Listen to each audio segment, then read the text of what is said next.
Welcome back to my YouTube channel. आज हम start कर रहे हैं क्लास 6 साइंस का chapter number 5 separation of substances. देखिए, सेपरेशन ऑफ सब्सटेंसेस का मतलब कि सेपरेशन का मतलब होता है अलग करना ऑफ सब्सटेंसेस, यानी कि कुछ सामान जिसको हम अलग कर रहे हैं। अच्छा, इसका क्या मतलब हुआ? जैसे कि मान लो कि हम अपने घर में क्या बनाते हैं, चाय बनाते हैं। तो चाय में हम चीनी डालते हैं, चाय पत्ती डालते हैं, दूध डालते हैं, तो हमारी चाय तैयार हो जाती है। फिर हम क्या करते हैं कि चाय को छलनी की मदद से चाय को छान लेते हैं, यानी कि वो लिक्विड हम अलग कर लेते हैं जो हमें चाहिए, और जो उसके अंदर वेस्ट होता है यानी कि जो चाय पत्ती बच जाती है उसको हम अलग कर देते हैं। यानी कि सेपरेशन का मतलब क्या हुआ कि यूजफुल कंपोनेंट को अनयूजफुल चीज से अलग करना, इसी को हम बोलते हैं सेपरेशन। ठीक है, तो इसी के ऊपर हमारा ये चैप्टर है कि सेपरेशन की कौन कौन सी टेक्निक्स हो सकती हैं, सेपरेशन के कौन कौन से मेथड हो सकते हैं, और सेपरेशन का मतलब क्या है, इसकी ज़रूरत क्या है। ठीक है, तो चलिए अपना चैप्टर स्टार्ट करते हैं। सबसे पहले हम देखेंगे इस चैप्टर का फ्लो चार्ट। देखिए, इस चैप्टर में बेसिकली हमें पहले पढ़ना है सेपरेशन क्या होता है। तो देखिए, सेपरेशन क्या होता है मैंने आपको बताया, बट हम इसको और इसकी डेफिनेशंस वगैरह भी पढ़ेंगे कि सेपरेशन क्या होता है। फिर उसकी नीड यानी कि सेपरेशन की क्यों ज़रूरत पड़ती है। फिर उसके मेथड यानी कि सेपरेशन को करने के क्या क्या तरीके हो सकते हैं। हैंड पिकिंग बाय हैंड हम कर सकते हैं, विनोइंग होता है एक मेथड, सीविंग होता है, मैग्नेटिक सेपरेशन होता है, sedimentation, decantation, filtration, evaporation, churning, ये वाले प्रोसेसेस होते हैं। ठीक है, और उसके बाद मिक्सचर क्या होता है, और मिक्सचर दो तरीके का होता है, होमोजीनियस और हेट्रोजीनियस, ये दो तरीके के मिक्सचर्स होते हैं। फिर होमोजीनियस में आता है सॉल्यूशन, और सॉल्यूशन फिर दो टाइप के होते हैं, सैचुरेटेड और अनसैचुरेटेड। मैं इसको आपको एक्सप्लेन अभी नहीं कर रही हूँ क्योंकि आप फिर कंफ्यूज हो जाओगे। तो हम जब ये वाला पार्ट करेंगे तो मैं आपको एक एक का मतलब अच्छे से बताऊंगी। अभी मैंने आपको बताया सेपरेशन क्या होता है, अब हम इसकी लाइन बाय लाइन एनसीईआरटी की एक्सप्लेनेशन स्टार्ट करते हैं। आई होप आपको एक ओवरव्यू मिल गया होगा कि किस तरीके से ये चैप्टर है और इसमें क्या क्या टॉपिक्स हैं और टॉपिक्स के अंदर क्या सब टॉपिक्स हैं। देखिए, पहला टॉपिक है नीड फॉर सेपरेशन, यानी कि मैंने आपको बताया कि सेपरेशन क्या होता है कि अनयूजफुल चीज़ों का यूजफुल चीज़ों से अलग करना। इस तरीके से आप समझ सकते हो, इसको बोलते हैं सेपरेशन। ठीक है, अब सेपरेशन की ज़रूरत क्यों होती है, उसकी नीड क्या है हमें। तो क्वेश्चन आता है, why do we need separation, हमें ज़रूरत क्यों पड़ती है उसकी। टू रिमूव द अनयूजुअल और हार्मफुल कंपोनेंट, यानी कि ऐसी चीज़ों को अलग करने के लिए जो हमारे लिए शायद हार्मफुल हो सकती है और वो उस चीज़ में प्रेजेंट है। मान लो चाय है, चाय के अंदर क्या प्रेजेंट है, चाय पत्ती प्रेजेंट है, बट वो हमें नहीं चाहिए, वो हमारे लिए वो यूजफुल नहीं है, तो हम उसको अलग कर देते हैं। टू ऑब्टेन यूजफुल कंपोनेंट, यानी कि उस सब्सटेंस में जो भी हमारे लिए यूजफुल है उस चीज़ को अलग करने के लिए, जैसे चाय में वो लिक्विड जो हमने बनाई है, जो हमारी चाय है वो हमने अलग कर ली क्योंकि वो हमारे लिए यूजफुल है।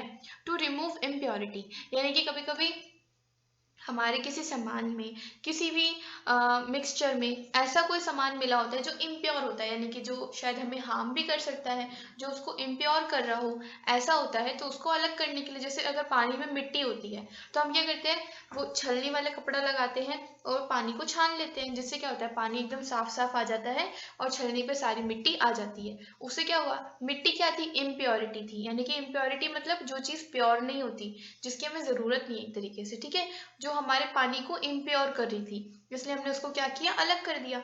यही है सेपरेशन।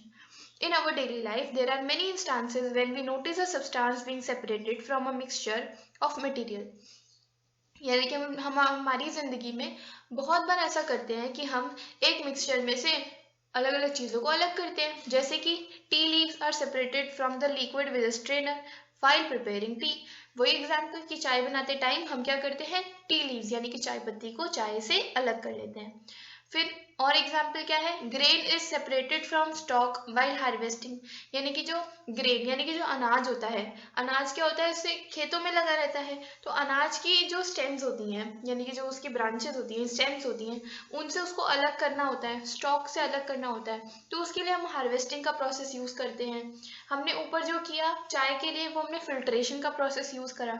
ऐसे करके हम अलग अलग प्रोसेसेस यूज़ करते हैं और चीज़ों को सेपरेट करते हैं। जैसे हमारी मम्मी करती है कि बहुत सारी मलाई इकट्ठी कर लेती है और फिर उसको गोल गोल गोल गोल फेंट के यानी कि उसको फेंट कर और अच्छे से उसमें से क्या निकालती हैं, बटर निकालती हैं, वाइट वाला मक्खन निकालती हैं। तो वो भी एक सेपरेशन का प्रोसेस है। कैसे कि हमने मलाई को क्या किया, उससे बटर बना लिया, और जो बटर बनाने के बाद जो एक्स्ट्रा लिक्विड बच जाता है उसको हम सेपरेट कर देते हैं। तो ये भी एक सेपरेशन का प्रोसेस है। और जैसे हमने फाइबर टू फैब्रिक में पढ़ा था, we gin cotton to separate it seed from the fibre, यानी कि गिनिंग का प्रोसेस पढ़ा था ना हमने। वो क्या होता था कि जितना भी हमारे कॉटन के ऊपर अगर गलती से कुछ वो ब्रांचेस का कोई पीस लगा रह गया है, कोई ऐसी पेड़ पौधे में वो लगी रहती है, तो कोई ऐसी इम्प्योरिटी लगी रह गई है, तो हम उसे कोम के द्वारा करके गिनिंग के प्रोसेस के थ्रू उसको अलग कर लेते हैं। तो वो भी क्या हुआ, सेपरेशन हुआ, है ना। और एक सेपरेशन जैसे आप करते हो कि आपकी मम्मी अगर पोहा बनाती हैं और उसमें इतनी सारी सब्जियां डालती हैं, और उसमें से जो सब्जी आपको नहीं पसंद होती है आप क्या करते हो, उसको हटा हटा के प्लेट में साइड में रख देते हो। तो वो भी क्या है, सेपरेशन है। तो आई होप आपको सेपरेशन का मीनिंग क्लियर हो गया होगा। अब हम देखते हैं कि सेपरेशन के मेथड्स कौन कौन से होते हैं। सेपरेशन के आपके चैप्टर में काफ़ी मेथड्स दिए हुए हैं, जैसे hand picking, winnowing, sieving, magnetic separation, sedimentation, decantation, filtration, evaporation, churning. ये सारे प्रोसेसेस, इनके क्या एग्जाम्पल्स, तो ये सारे प्रोसेसेस आपके चैप्टर में हैं और हम इन सारे प्रोसेसेस की डेफिनेशन देखेंगे। ये प्रोसेस कहाँ कहाँ पे किन किन चीज़ों रेट करने के लिए यूज होते हैं, ये सब हम इस चैप्टर में देखेंगे। तो चलिए चैप्टर को स्टार्ट करते हैं। देखिए, before we use a substance we need to separate harmful और non useful substances that may be mixed with it. ये बार बार वही बात कह रहे हैं कि कोई भी सामान यूज करने से पहले हम क्या करते हैं कि उसमें से जो हार्मफुल है, यानी कि जो हमें नुकसान पहुंचा सकते हैं, या फिर नॉन यूजफुल जिनकी हमें ज़रूरत नहीं है, जो हमारे यूज के नहीं है, ऐसे सब्सटेंसेस को जब हम अलग कर देते हैं तो वही हमारा क्या है, सेपरेशन है। Sometime we separate even useful component if we need to use them separately. मान लो कि कोई ऐसी चीज है, कोई ऐसी चीज़ है आपके पास जिसके अंदर दो आपकी यूज़ की चीज़ें मिली हुई हैं। जैसे फॉर एग्जांपल कि आपके पास एक बर्तन था, उसके अंदर आपने येलो वाली दाल डाल दी, यानी कि जो अरहर की दाल होती है वो डाल दी, और जो ब्लैक वाली मसूर की दाल होती है आपने वो डाल दी, ठीक है। अब वो मिक्स हो रखी है, बट आपको वो अलग अलग यूज़ करनी है, यानी कि आपको येलो दाल अलग बनानी है और आपको ब्लैक वाली दाल अलग बनानी है। तो आप क्या करोगे, आप उसको सेपरेट करोगे। तो दोनों चीज़ें आप लोगों के लिए यूज़फुल है, और आपने क्या किया, वहाँ पर सेपरेशन का मेथड यूज़ किया उन दोनों को अलग अलग यूज़ करने के लिए, ठीक है। तो यहाँ भी क्या मेथड यूज हुआ, सेपरेशन का। The substances to be separated may be particles of different sizes और material. These may be in any of the three states of matter like solid, liquid और गैस। इसका मतलब क्या हुआ कि आप चीज़ों को सेपरेट करते हो, उनके साइज के अकॉर्डिंग कर सकते हो, उनके मटेरियल के अकॉर्डिंग कर सकते हो। जब आप चीज़ों को सेपरेट कर रहे हो तो वो किसी भी तरीके की हो सकती है या फिर किसी भी स्टेट में हो सकती है। मतलब ये हुआ कि जैसे वो कोई भी चीज़ सॉलिड हो सकती है, लिक्विड हो सकती है, गैस हो सकती है। इस दुनिया में कोई भी चीज़ हो तो वो इन्हीं तीन मैटर में, इन्हीं तीन स्टेट में हो सकती है, या तो वो चीज़ सॉलिड होगी, या वो लिक्विड होगी, या फिर वो गैस होगी। अच्छा, इसका मतलब क्या होता है, सॉलिड का मतलब होता है वो चीज़ जिसको अगर हम प्रेस करें या उस पर फोर्स लगाएं तो वो अपनी शेप चेंज नहीं करती। जैसे कि मान लो कि अगर मैं इस लैपटॉप को अगर पकड़ लूँ तो ये अपनी शेप चेंज करेगा क्या, नहीं करेगा। जब है ना, लिक्विड क्या शेप चेंज कर सकता है, हाँ कर सकता है। अगर आप उसे बॉटल में डालते हो तो भी वो चला जाता है, अगर आप उसे एक बड़े टब में डालते हो तो भी वो चला जाता है, यानी कि वो अपनी shape according to the environment change कर सकता है। ऐसी गैस होती है, गैस तो हमें पता है कि एनवायरनमेंट में क्या है, गैसेस है इतनी सारी, ऑक्सीजन, कार्बन डाइऑक्साइड, ये सब गैसेस होती हैं, ठीक है। तो मैंने आपको ओवरव्यू दे दिया कि स्टेट्स ऑफ मैटर का क्या मतलब है।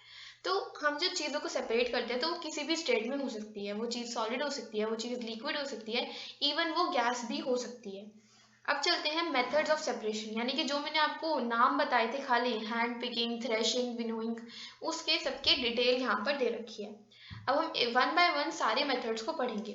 We will discuss some simple methods of separating substances that are mixed together, यानी कि हम सारे मेथड्स को धीरे धीरे पढ़ेंगे और समझेंगे कि किसका क्या मतलब है।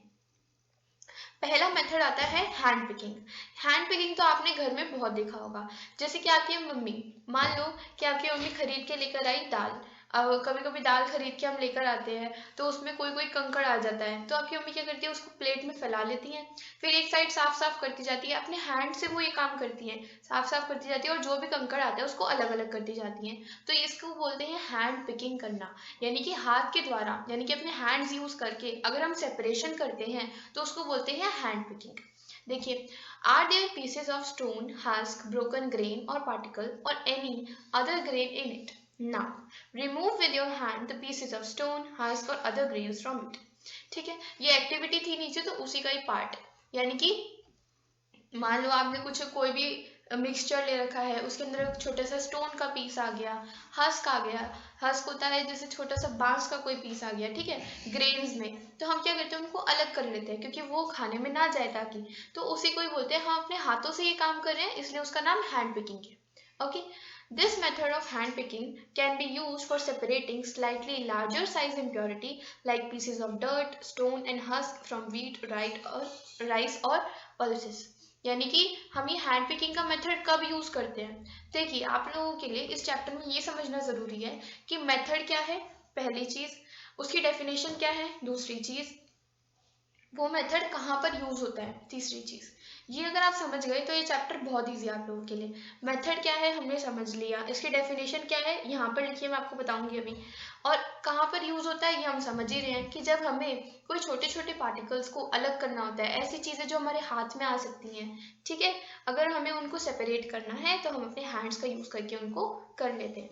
The quantity of such impurity is usually not very large. In such a situation, we find that hand picking is a convenient method of separating substances। जब हमारे जो इम्प्योरिटी है, यानी कि जिस चीज को हमें अलग करना है, वो जो चीज है इम्प्योरिटी जो है, जब वो ज्यादा बड़ी नहीं होती, जब वो छोटी होती है, तो हम उसको क्या करते हैं, हाथ से ही अलग कर लेते हैं। यहाँ पर हमारा हैंड पिकिंग का मेथड ज्यादा कन्वीनियंट माना जाता है। देखिए, अब हैंड पिकिंग की क्या डेफिनेशन है, सेपरेशन ऑफ पार्टिकल, ये आप भी अपनी बुक में लिख लीजिए, separation of particle like stone, husk etcetera with the help of hand is called hand picking. Simple कि सेपरेशन ऑफ पार्टिकल्स, पार्टिकल्स यानी कि कोई ऐसी इम्प्योरिटीज, कोई ऐसा सामान जो हमें नहीं चाहिए, उसको अलग करना, किससे, with the help of hands, अपने हाथों की मदद से, उसको हम क्या बोलते हैं, hand picking. It is used for separating small substance, ये छोटे छोटे सामान को अलग करने के लिए होता है, जैसे हमें स्टोन अलग करना है, हस्क अलग करना है, ग्रेन्स में से, व्हीट में से, पल्सेस में से, दालों में से, गेहूं में से, तो इस टाइप पे हम क्या यूज करते हैं, हैंड पिकिंग वाला मेथड यूज करते हैं। होप आपको ये वाला मेथड क्लियर होगा। ओके, अब चलते हैं नेक्स्ट मेथड पे, थ्रेशिंग। थ्रेशिंग का मेथड क्या होता है, इसको समझते हैं। Bundles of wheat or paddy stalks lying in field after harvesting the crop. Stalks are dried in the sun before the grain is separated from them. Each stalk has many grain seeds attached to it. ठीक है, देखिए इसका क्या मतलब है, इसका मतलब है थ्रेशिंग क्या प्रोसेस होता है। जैसे हमने फील्ड्स देखे, यानी कि खेत देखे इतनी बार, उसमें क्या होता है, इतनी बड़ी बड़ी गेहूं लगी रहती है, बाजरा लगा रहता है, इस तरीके से काफी सारे ग्रेन्स लगे रहते हैं। तो हम अब जब वो होता है, वो तो मशीनों से उसकी कटाई होती है। अब मान लो यहाँ पे ऐसे ऐसे गेहूं लगे हुए हैं, ठीक है, अब मशीन तो कैसी होती है, सीधी सीधी जाती है, तो वो ऐसे गेहूं को काटते हुए ले जाती है। अब क्या होता है, इन गेहूं में कभी कभी वो लगा हुआ आ जाता है, जैसे हमारी कोई पत्ती होती है, कोई लीफ होती है, तो वो किस तरीके की होती है, कुछ इस तरीके की होती है। तो ये जो होता है ना, ये पोर्शन, इसको बोलते हैं स्टॉक, यानी कि वो जब ऐसे कट करते हैं इसको, तो ये स्टॉक भी गेहूं के साथ लगा हुआ आ जाता है। तो इस स्टॉक को अलग करने की जो प्रोसेस है, उसको हम बोलते हैं थ्रेशिंग। होप आपको क्लियर हो गया होगा। The process that is use to separate grain from stalk. Stalk से अगर हम ग्रेन को अलग कर रहे हैं, तो उसमें जो प्रोसेस यूज होती है वो होती है थ्रेशिंग। ठीक है, तो आपने ये समझ लिया थ्रेशिंग क्या है, आपने ये समझ लिया कि थ्रेशिंग का प्रोसेस क्या है, उसकी डेफिनेशन क्या है और कहाँ पर यूज होती है, ये भी आपको पता चल गया। अब देखिए, वन में प्लक मैंगोज और guavas from the trees, but grain seeds are much smaller than mangoes और guavas, so plucking them from their stalks would be impossible. यानी कि देखिए, आप मैंगो तोड़ लेते हो पेड़ से, गुआवा यानी कि हम अमरूद तोड़ सकते हैं पेड़ से, वो ईजी होता है क्योंकि वो जो हमारा फ्रूट होता है वो बड़ा होता है, वो हमारे हाथों में आ सकता है ईजिली, और कितने तोड़ लेंगे हम, ठीक है। बट ग्रेन तो कितने छोटे होते हैं, अगर हम एक एक ग्रेन को हाथ से तोड़ने लगे तो जो जन्म निकल जाएंगे, बट ग्रेन ही नहीं निकल पाएंगे। तो इसलिए ये हाथ से हम एक एक को निकाल के तो नहीं कर सकते, बहुत इम्पॉसिबल हो जाएगा हमारे लिए। तो इसलिए हम कौन सा मेथड यूज करते हैं, थ्रेशिंग का। अब देखिए थ्रेशिंग का मेथड क्या होता है, ये वो क्या करते हैं, ऐसे करके पूरा ये ढेर ले लेते हैं, उस ढेर में क्या लगा देते हैं, आग। इस आग से क्या होता है कि सारा जो ये हमें दिख रहा है ना, ये जो है ये भूस भूस सा, ये सारा जल जाता है और जो हमारे सीड्स होते हैं ये निकल के नीचे गिर जाते हैं। इस प्रोसेस को हम बोलते हैं threshing. Okay, the process that is used to separate grain from stalk is threshing. ये इसकी डेफिनेशन हो गई। In this process the stalks are beaten to free the grain seeds. ठीक है, sometimes threshing is done with the help of bullocks. Machines are also used to thresh large quantities of grain. अगर हमें बहुत ज़्यादा amount में threshing करनी है तो हम इसमें मशीन्स का भी यूज़ करते हैं। अब हम आ जाते हैं अपने थर्ड प्रोसेस पे, जो कि है विनोइंग। विनोइंग क्या होता है, ये है विनोइंग का डायग्राम। आप इसको बहुत अच्छे से समझ पाएंगे। देखिए, पहले इसको रीड करते हैं, फिर इसको समझने की कोशिश करेंगे।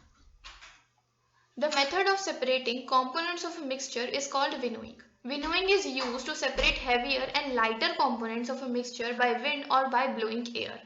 देखिए, जैसे कि हमारे पास जब एक मिक्सचर होता है, मान लो कि हमारे पास एक पूरा मिक्सचर है, उसमें क्या है, ग्रेन है, गेहूं है, तो एक हस्क ये होता है जो हल्का हल्का ये बाल टाइप होता है। ठीक है, हस्क ये है। हमें क्या करना है, उस हस्क को ग्रेन से अलग करना है। ठीक है, हम क्या करेंगे, एक हमें ना थोड़ी सी ऊंची जगह पे जैसे खड़े हो जाएंगे, जैसे ये मैम खड़ी हुई हैं। फिर हम क्या करेंगे, ऊपर से अगर हम ज़्यादा ऊपर से उस ग्रेन को नीचे फेंकते हैं तो क्या होता है, हवा की मदद से, क्योंकि वो जो भूस है वो तो हल्का होता है, तो हवा की मदद से वो उड़ जाता है, और जो ग्रेन है वो भारी है तो वो क्या हो जाता है, वो नीचे गिर जाता है, तो नीचे पूरा ढेर लग जाता है, जिससे क्या हो जाता है, हंस तो उड़ के वो अलग हो जाता है, और जो हमारा ग्रेन है वो हमें मिल जाता है। ये प्रोसेस होती है जो एयर की मदद से की जाती है, यानी कि विंड की मदद से की जाती है, हवा की मदद से की जाती है, जिसको हम बोलते हैं विनोइंग। आप इसके स्पेलिंग से भी इसको याद रख सकते हैं, विनोइंग विंड, विंड की हेल्प से जो किया जाता है वो है winnowing. The method used to separate chaff from the grain by wind or blowing air. ये है विनोइंग की आपकी definition. This method is commonly used by farmers to separate lighter husk particles from heavier grain seeds. यानी कि ये usually कौन use करते हैं, फार्मर्स, क्योंकि फार्मर्स को क्या करना होता है, अपने अनाज को हस्क से अलग करना होता है। मैंने आपको बताया हस्क क्या होता है, हस्क होता है जो बाल टाइप होता है। The husk particle are carried away by the wind. जो हस्क होता है वो क्या हो जाता है, हवा से दूर हो जाता है, और जो सीड्स होते हैं वो सेपरेट हो जाते हैं, और नीचे क्या हो जाता है, ढेर लग जाता है, यानी कि हीप बन जाता है पूरा। The separated husk is used for many purposes, जैसे कि फॉडर फॉर कैटल। और जो हमने हस्क जो हम अलग करते हैं ना, जो बाल बाल होते हैं, तो ये जो है एनिमल्स भी खाते हैं, इसलिए वो जो हमने अलग कर लिया है वो हम एनिमल्स को खिलाने पिलाने के काम में ले आते हैं। ये था हमारा प्रोसेस विनोइंग। नेक्स्ट प्रोसेस हमारा है सीविंग। इससे पहले देखिए, हमारे दो प्रोसेस और रह गए जो आपकी बुक में मेंशन नहीं है, मतलब आप पूरा चैप्टर पढ़ोगे तो आपको मैग्नेटिक सेपरेशन और चर्निंग ये प्रोसेस नहीं मिलेगा, बट स्टिल इससे क्वेश्चन आपके पेपर में पूछा जाता है, इसलिए मैंने इसकी डेफिनेशन यहाँ पे आपके लोगों के लिए मेंशन की है, तो आप भी लिख लीजिए। मैग्नेटिक सेपरेशन, इसका क्या मतलब है, जब हम मैग्नेट की हेल्प से सेपरेट करते हैं, बट इतना ईजी नहीं है। देखिए, जो आयरन होता है ना, यानी कि जो लोहा होता है वो मैग्नेट से अट्रैक्ट होता है, ये सबको पता है। हम जैसे मान लो कि चावल है, सिर्फ एग्जांपल दे रही हूँ आपको कि चावल है, चावल के अंदर क्या मिला हुआ है, मैंने कुछ लोहे का चूरा मिला दिया। ठीक है, अब मुझे क्या करना है, चावल को और लोहे के चूरे को सेपरेट करना है, तो मैं क्या करूँगी, मैं वो पूरा लूँगी मिक्सचर, यानी कि चावल और लोहे के चूरे का जो मिक्सचर है वो अच्छे से मैंने फैला लिया। अब मैं उसके थोड़े से ऊपर से मैग्नेट को उसके ऊपर से फहराऊंगी, जिससे क्या होगा, जो आयरन है वो मैग्नेट के ऊपर चिपक जाएगा और चावल सेपरेट हो जाएंगे। इसको हम बोलते हैं मैग्नेटिक सेपरेशन। यानी कि मैंने आपको एक एग्जांपल दिया, ऐसी जगहों पर जब हमें आयरन को अलग करना होता है तो हम ऐसी जगहों पर क्या यूज करते हैं, मैग्नेटिक सेपरेशन। फिर नेक्स्ट है चर्निंग। चर्निंग को हम सेंट्रीफ्यूगेशन भी बोलते हैं, सेंट्रीफ्यूगेशन। चर्निंग का प्रोसेस होता है वो जब हमारी मम्मी जब है बटर निकालती हैं, उसको बोलते हैं चर्निंग। देखिए, process of separating lighter particle of suspended solid from liquid, जैसे कि लिक्विड से कुछ सॉलिड पार्ट अलग कर लेना, जैसे कि to obtain butter from milk, दूध में से घी निकाल लेना, बटर निकाल लेना, मक्खन निकाल लेना, उस प्रोसेस को बोलते हैं चर्निंग। हम क्या करते हैं, पूरा वो मिक्सचर ले लेते हैं मलाई वाला और उसको गोल गोल गोल गोल फेंटते हैं, जिससे क्या होता है, एक सॉलिड पार्ट अलग हो जाता है। वो सॉलिड पार्ट क्या है, वो है बटर। ठीक है, लिक्विड क्या था, मिल्क। लिक्विड से हमने सॉलिड अलग कर लिया, उसको बोला हमने चर्निंग। तो ये दो प्रोसेस भी इक्वली इंपॉर्टेंट है, तो आप इनकी डेफिनेशन मेंशन कर लीजिए और इनको लर्न कर लीजिए। नेक्स्ट प्रोसेस है हमारा सीविंग। सीविंग क्या होता है, देखिए सीविंग को मैं आपको पहले एग्जांपल देके बताऊं तो आपने दो एग्जांपल बड़े देखे होंगे। पहला एग्जांपल, आपने अपनी मम्मी को आटा छानते हुए देखा होगा। तो हम क्या करते हैं, नीचे से आटा लेते हैं, डब्बे में से मान लो हमने आटा लिया और छलनी को ऐसे ऐसे हिलाया तो आटा छन के नीचे चला जाता है। और जो छलनी है, छलनी के अंदर क्या बच जाता है, छोटे छोटे कंकड़ अगर आटे में है तो वो बच जाते हैं छलनी में। यानी कि हमने एक छलनी की हेल्प से किस तरीके से सेपरेशन कर लिया ना इम्प्योरिटी का और प्योर सब्सटेंस का, उसको बोलते हैं सीविंग। ठीक है, जैसे कि हम आपने ये भी देखा होगा, कई कंस्ट्रक्शन साइट पे अगर काम चल रहा होता है तो वो लोग भी ऐसे करते हैं, कंकड़ को वो रेते से कैसे अलग कर लेते हैं, ऐसे छलनी लगाते हैं, उसके ऊपर से मिक्सचर डालते जाते हैं, तो कंकड़ यहाँ छलनी में फंस के अलग हो जाते हैं और जो मिक्सचर है वो नीचे नीचे जाता रहता है। तो इसको हम बोलते हैं सीविंग। ठीक है, अगर आप एग्जाम्पल याद रखोगे ना तो आपको ज़्यादा अच्छे से लर्न रहेगा ये। Sieving allow the fine flour particles to pass through the holes of the sieve while the bigger impurity remain on the sieve। यानी कि जो छोटे छोटे फाइन पार्टिकल्स है जो हमें चाहिए वो अलग हो जाते हैं, वो पास हो जाते हैं होल में से, और जो बिगर इम्प्योरिटीज हैं वो क्या हो जाती हैं, वो छलनी के ऊपर ही, सीव के ऊपर ही रह जाती हैं। In a flour mill, impurity like husk and stone are removed from wheat before grinding it. Usually, a bag full of wheat is poured on a slanting sieve. The seeds remove pieces of stones, stalk and husk. They may still remain with wheat after threshing and winnowing. देखिए, threshing और winnowing तो हो जाता है, जब भी कोई wheat, गेहूं का एग्जांपल हम लेते हैं तो उसमें पहले थ्रेशिंग हुआ, फिर उसमें विनोइंग हुआ। ये प्रोसेस के बाद भी अगर कोई हस्क लगा रह गया है, स्टॉक लगा रह गया है, तो क्या करते हैं, जो पूरा आटा बना लिया जाता है गेहूं का, और उस आटे को फिर एक बड़ी सी छलनी लगा के उसमें से छाना जाता है, जिसकी वजह से क्या होता है, जो भी हस्क, जो भी कुछ रह गया होता है वो छलनी पे रह जाता है और आटा छन के नीचे चला जाता है। और तो ये सारी प्रोसेसेस में हमने देखा है, जैसे यहाँ पे ये लिखा हुआ है इन्होंने, कंस्ट्रक्शन साइट पे किस तरीके से सीविंग यूज होता है, हमने फिगर की मदद से देख लिया। तो ये होता है हमारा सीविंग का प्रोसेस। अब मैं सेडिमेंटेशन डिकेंटेशन से आपको नेक्स्ट पार्ट में कराऊंगी। आई होप आपको सारी प्रोसेसेस अच्छे से समझ आ गई होंगी। अगर आपको मेरे पढ़ाने का तरीका अच्छा लगता है, मेरी वीडियोज पसंद आती हैं, तो मेरे चैनल को लाइक कीजिए, शेयर कीजिए और सब्सक्राइब भी कीजिए। और नीचे डिस्क्रिप्शन में आप जाके लिंक भी देखिए, वहाँ पे आपको मेरी प्लेलिस्ट का लिंक मिलेगा। मैंने इससे पहले वाले सारे चैप्टर्स भी आप लोगों के लिए अपलोड कर दिए हैं। Thank you.